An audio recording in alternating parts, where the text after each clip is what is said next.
Salem is famous for witches, pirates, and its month-long celebration of Halloween. Yet, from the late 18th century to the mid-19th century, Salem was the wealthiest port in the United States. Salem's unrivaled trade with the East turned this small town into a thriving city. The items that the merchants brought back from their travels made it a place of culture. Nowhere can you see this relationship better than at the Peabody Essex Museum. The Peabody Essex Museum is one of the largest forces responsible for preserving the history of Essex County today. It owns roughly 1 million pieces of art, 22 historic buildings, and the Yin Yu Tang House.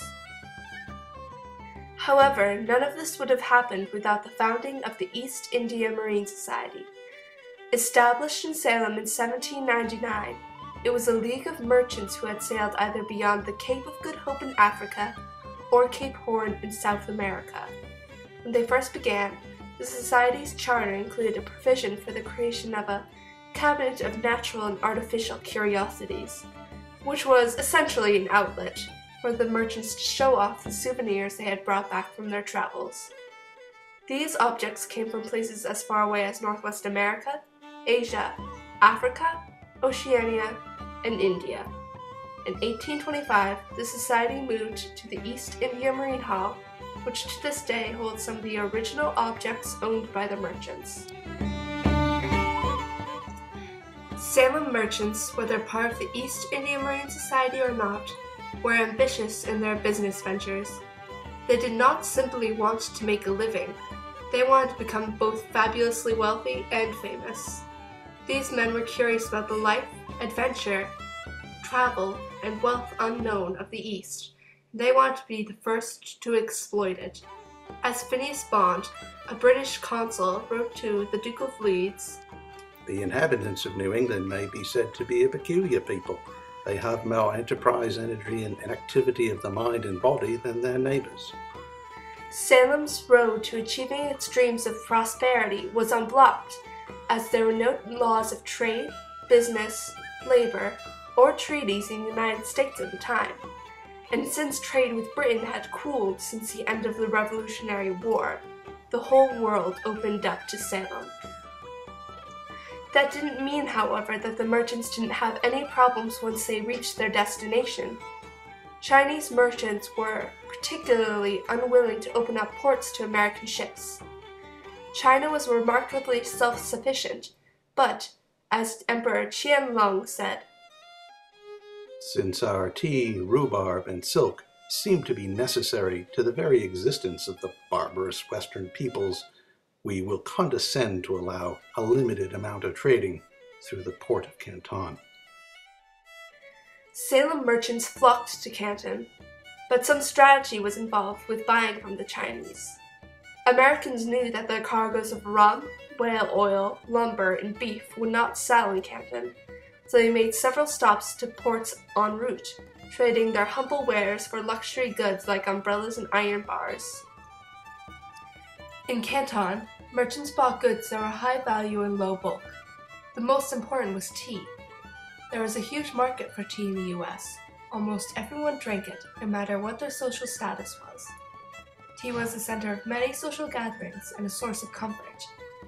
China was also popular. However, it was not the high-value collectible it is today. Used as ballast for ships, a set was extremely cheap, about $3 or $40 at today's prices. Silks were also an important import. The Chinese guarded their secret to making silk jealously. It is said that the punishment for revealing these methods was death by torture.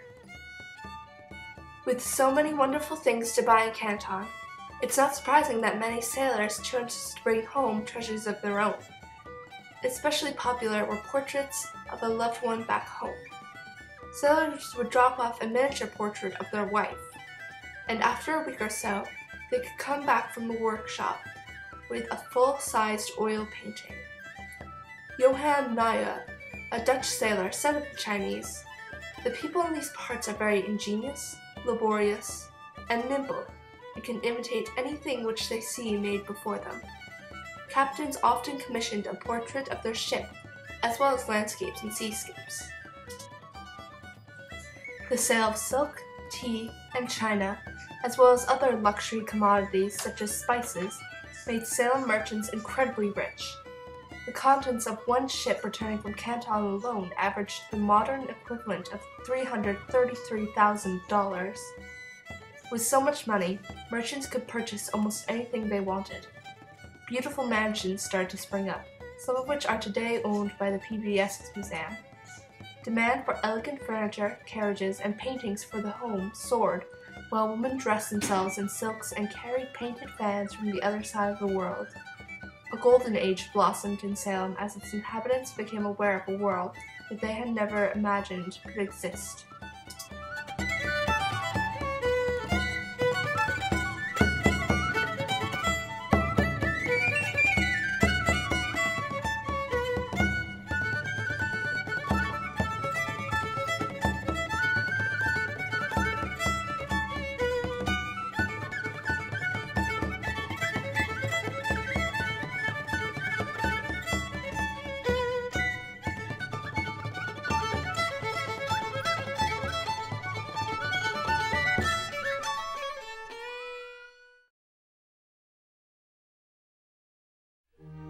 Unfortunately, this golden age came to a close with the rising popularity of steamships in the mid-1800s.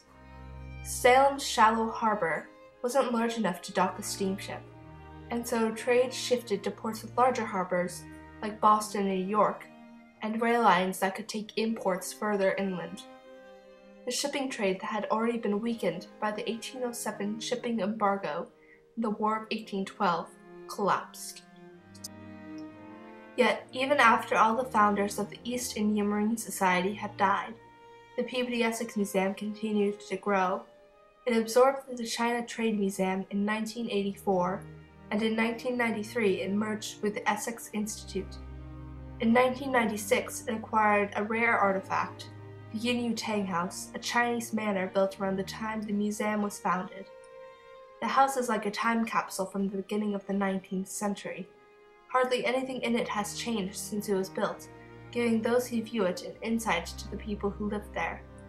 The fact that the museum has continued to maintain its connections to China shows how it's managed to grow while never forgetting its roots to trade.